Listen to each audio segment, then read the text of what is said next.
मुखे मुझा दिल बर थो हर हर दुखाई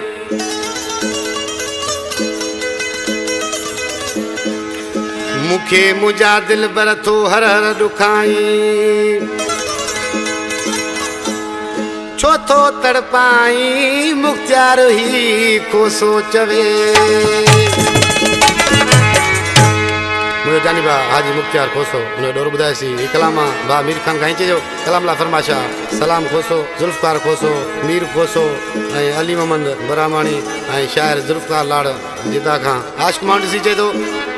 नडे दुखा वगई परेशान आया कुछ सोच आऊं भी त इंसान आया कुछ सोच आऊं भी त इंसान आया नडे दुखा वगई परेशान आया कुछ सोच आऊं भी त इंसान आया कुछ सोच आऊं भी त इंसान आया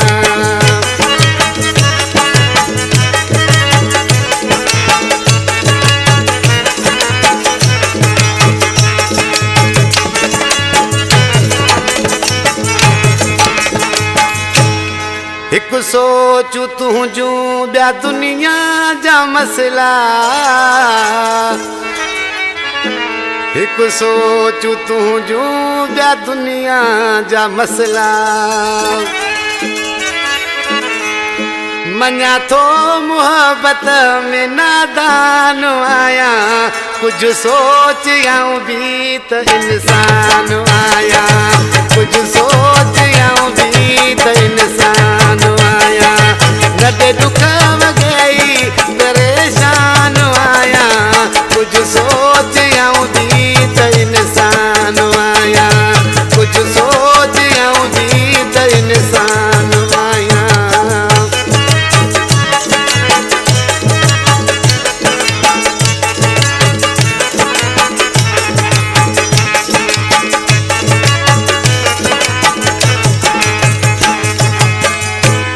रोवारे तू मुखे वडाट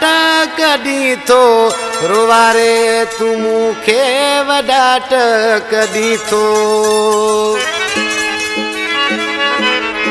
रोवारियूं तू मुखे वडाट कदी थो रोवारियूं तू मुखे वडाट कदी थो रोई रोई अखिन जो कंदो ज़ान आया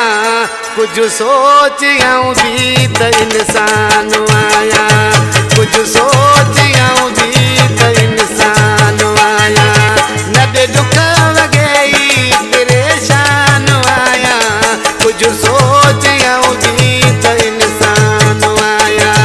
कुछ सोच आऊं भी त इंसान आया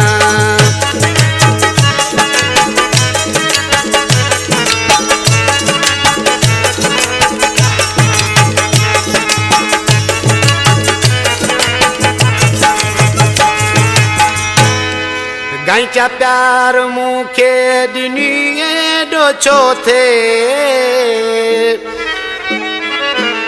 गाईचा प्यार मुखे दिनी एडो छो थे